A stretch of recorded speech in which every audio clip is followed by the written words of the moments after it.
Hello there! Welcome back! Thanks for tuning in. My name's Matt and I will once again be the bearer of weird news. Let's get into it.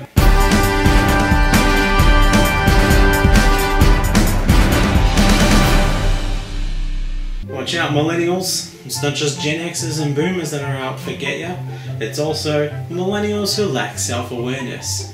On that note, enter John Winning Jr., CEO of a company that I had previously never heard of, Winning Appliances. He said in the cover interview of the latest issue of Nepotism magazine, people are expecting more than what they put in, and that great workers are few and far between, which he unashamedly and unironically said in the same interview as he said this. He said that he is an unconventional leader because I don't know what normal management is. I was thrown in the deep end because the business was just growing. I went from being a kid who had done truck deliveries and a few sales on the shop floor into suddenly running an e-commerce website when I knew nothing about technology, management, or even retail. I mean, other than the fact that it's in my blood, which, guys, that is the worst answer that I've ever heard to the what is your greatest weakness question. I know, it can be a bit of a stumper, but you really do have to work that one out in advance. Now, Winning Jr. is only 35, which puts him right in the cusp of actually being a millennial himself, because the Pew Research Center has said that the millennial generation is those that were born between 1981 and 1996. I know it's a bit of a surprise for a lot of people because we tend to want to attack the youngest people, keep continuously calling them millennials, but technically millennials were born towards the millennium. That's usually how we define this sort of thing. But anyway, like, to be fair to him, how can one really know oneself when one has just been handed everything? A sweet job at a company that their father owns, even their name, because he is now the third generation of Winning to be named John. That must be very confusing at family functions. This is some sort of like generational babushka doll situation where you just become an imitation of your parents, or well, at least of the parent who gave you their business and their shitty opinions on the next generation of people who will be working under you. But to be fair to him, again, I mean, I keep attacking, but look, let's be fair. To be fair to him, he isn't entirely wrong, because we, as a generation, have just been handed everything. A failing economy, crippling debt, an unstable job market, a dying planet. Like, what else could we possibly want? Plus, we no longer have to worry about these big ticket stresses like owning a house or what will become of our children, because let's be honest, we all know that they're going to end up with the exact same opportunities, either drowning in a boiling ocean or becoming a crony of the CEO of Bullet Town, who inherited Bullet Town from his father, John Bullet Sr.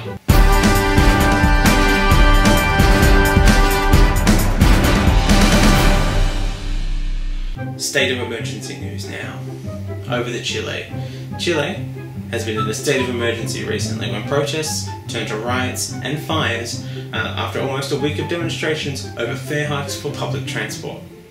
So the conflict began with high school and college students on social media just urging each other to hop the subway turnstiles in order to protest authorities after the proposed fare hikes of around 30 Chilean pesos, which works out to be about 4 cents American.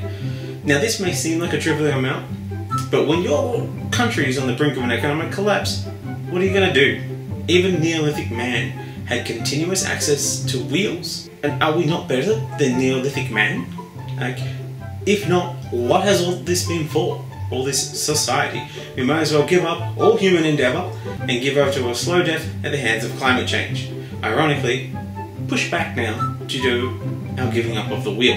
As Chileans voiced their discontent, Chile's then Minister for the Economy, Juan Andrés Fontaine, suggested that commuters simply wake up earlier to avoid higher fares during peak hours, suggesting maybe that they commute before 7 AM and after 8:45 PM. meaning that it would take a mere 15 hours of their day travelling to and from work. Well, it's no wonder that the students are up to no good. They've got no supervision. Who's going to be home to look after these kids? Who's going to guide these children from a life of being a chorus member in an all Latin American cast of Les Miserables? And without proper supervision, this movement quickly grew. And then the government, like any good government, when met with unruly kids who are doing something that they don't understand, they met it with force, attempting to put an end to it. You know, like time travel, or being reincarnated without permission in China, or anonymous blogs with over 3,000 daily visitors, or being emo in Russia, or maybe chewing gum in Singapore, or mullets in Iran. You know, very reasonable things to be worried about. I mean, and who can blame them, really, after all?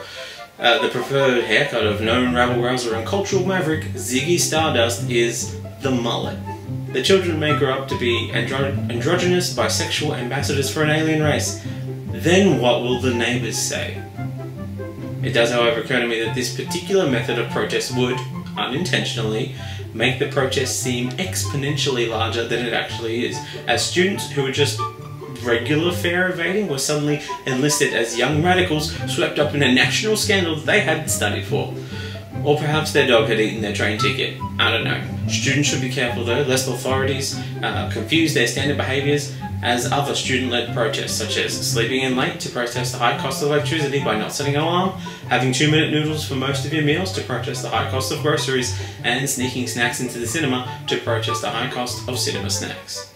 President Sebastian Pinera has since reversed the subway fare increase that sparked the unrest, eliminated a hike in electricity prices, boosted minimum wages and pension benefits, raised taxes on the wealthy, and reshuffled his cabinet.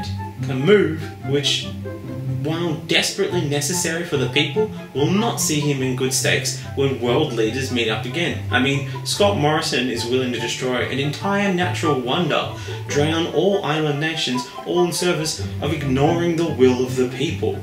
Speaking of Scott Morrison, Australian PM and man seen here trying to Jedi mind trick the Australian public, how good is Scott Morrison? Has revealed himself to be the living peak boomer lifestyle as he gave a speech in Queensland displaying his shock that Australian citizens are boycotting businesses that do business with coal companies.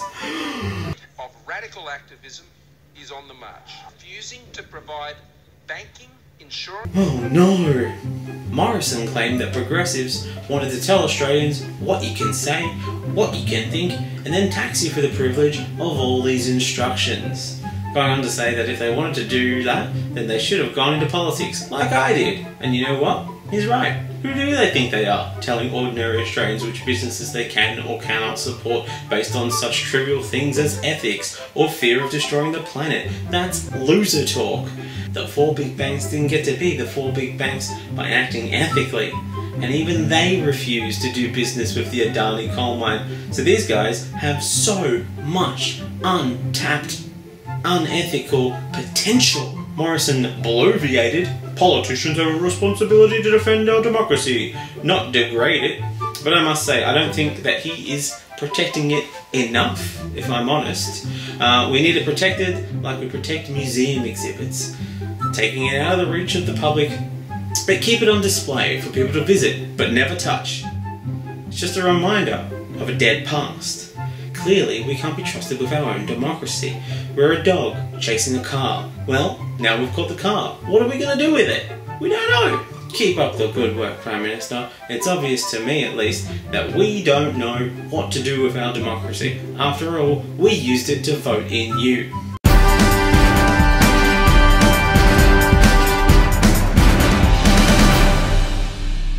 Crime news now, and for this we head to Adelaide, where we check in on the job which has the biggest ratio of danger to unappreciation from the public, the convenience store.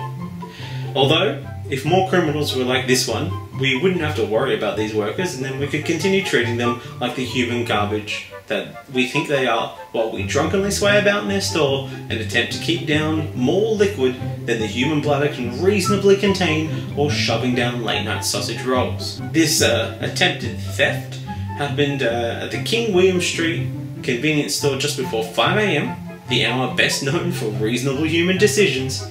as the thief brandished a pair of scissors and demanded cigarettes.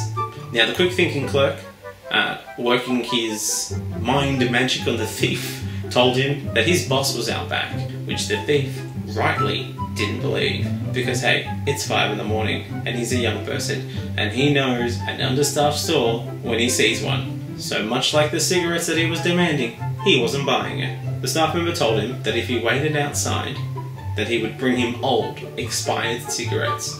At which point, the guy said yes, went outside, and so the clerk called the police, who arrived surprisingly quickly, and then arrested the miscreant. Now the best bit of all this is that cigarettes don't actually expire. They might go stale if the package is left open, and at which point they'll actually be worse for you, because hey, why not? Cigarettes, they're the gift that just keeps giving. Cancer, they just keep giving cancer.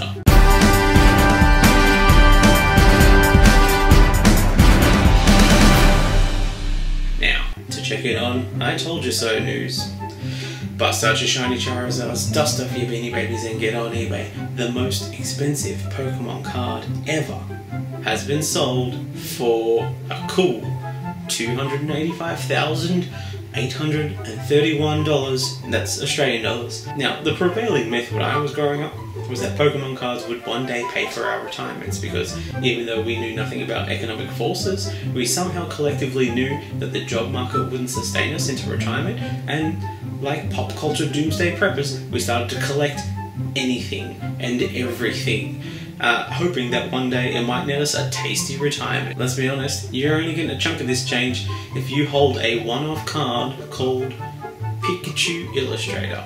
It was a promotional card given out to the winners of a comic contest that was held in Japan in 1997 to 1998. Now, while there are only 39 cards actually awarded, it is believed that there are only 10 left today, and for some reason people want to spend money on them. Though undoubtedly the holders of these cards will slowly start to climb out of their pillow bunkers and show their faces to the rarely seen sun, as one by one they bring their own valuable cards to the market, incrementally dropping the value of each card as they break the perceived rarity, and then forcing them to spend all their earnings that they get on a newfound fortune on the next hot trend, which will definitely pay off in 20 years time. Trust me, just trust me. Maybe you missed out on the Pokemon craze. Maybe you were too old, maybe you weren't into Pokemon, I don't know. Maybe you missed your big chance to make money from filling your house with junk. I don't think so, not if you're quick. Because you're in luck. It's a great time to become a coin collector, as yet another historic event preemptively set in coin has swept past without actually happening. Followers of such minted events would remember the Trump Kim coin for the cancelled and then reinstated peace talks, which, for a man of such incredible lack of foresight, surprisingly didn't have the date minted on them, and I checked, you can still buy them on the White House shop if you're really keen. I don't think that they're going to collect in value, but you never know. But in this great short-sighted tradition, the UK has minted a series of coins to celebrate Brexit finally happening. Except, of course, it hasn't. Like, it was supposed to happen on October 31st. And, whoops, predictably, Boris Johnson has failed to deliver the most complicated trade deal in recent history in a really small window, despite his identification with the most business-like Avenger, the Hulk. And the deadline has now been pushed back to January 3rd. Look, presumably, there will be a new coin minted from the old coins that are being melted down. Look, as the spokesman for the Treasury said, the Mint would still produce a coin to mark the UK's departure from the EU, whenever that took place, which is really what they should be writing on top of the coin. Whenever it took place. In fact, the coin should just actually list every possible date that Brexit was supposed to happen, but got delayed, so that people can remember what a shit show it really has been, and then they can think twice about how they use their votes in future. But each of the old dates, like, that has just a line through it. So it'd be like March 29th, October 31st, January 3rd, to be decided whenever it ends up happening. However, this, to me, seems like a wasted opportunity, because all of this metal, it could be put to a really good use. After all, what purpose will money serve in the post-Brexit hellscape of the climate change apocalypse?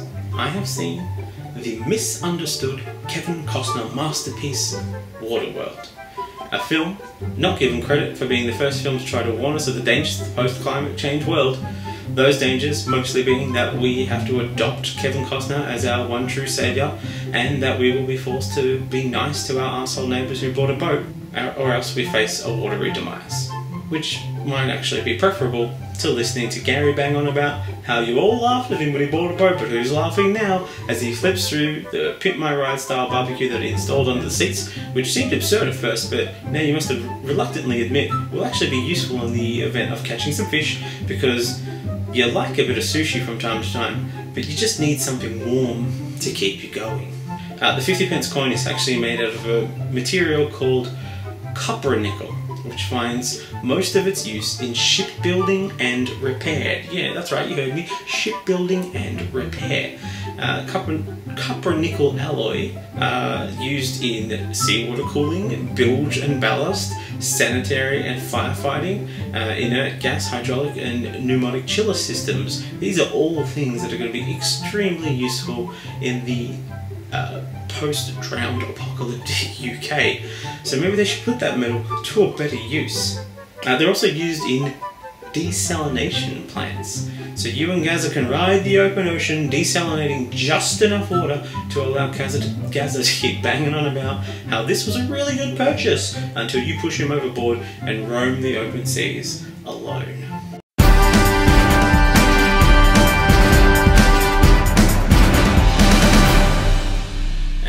It's the latest news from the Abuse of Power desk. Here is Matt. Thanks, Matt.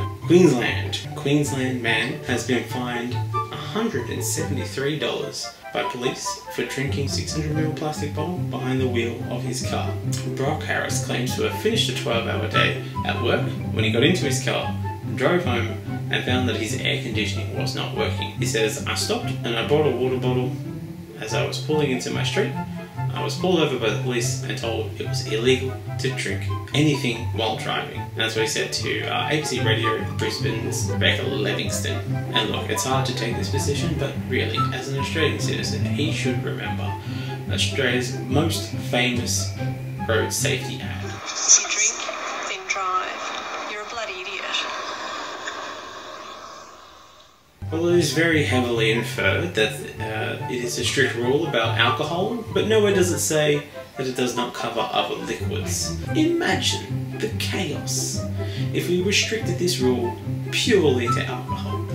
Beakers of acid, antifreeze, bleach, sparkling water. None of these things should be consumed, and definitely not behind the wheel. And look, really, if we're to draw this out to its logical conclusion, there should be no liquids at all behind the wheel, so drivers will be dehydrated, like jerky. All liquids are dangerous. No sweating could blind the driver, no runny noses, the tissues are a danger, no needing to pee, because that is a huge distraction. So sorry, champ, no liquids behind the wheel. Speaking of water, let's go to Norway now for our final story. It is the water crisis news.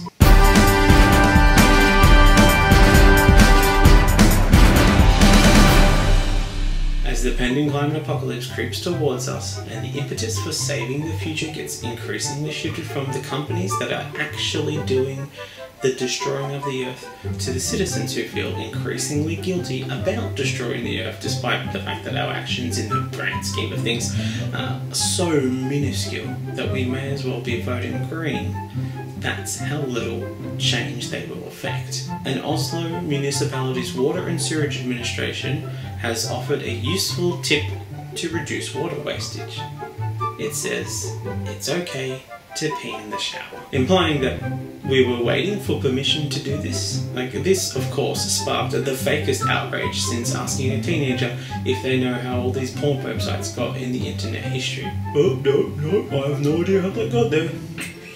According to Statistics Norway, each person in the country uses an average of 182 litres of water daily, which puts them way out in front of the average Australian, with our average daily water consumption ballooning to the reprehensible 340 litres per person on average. Because Mad Max is our biggest export culturally, and given that we have 100% committed to killing the barrier reef, we're going to need some sort of tourist attraction to bring people in the future, and thus we have committed to our newest tourist attraction, the post-apocalyptic themed park, Mad Max World.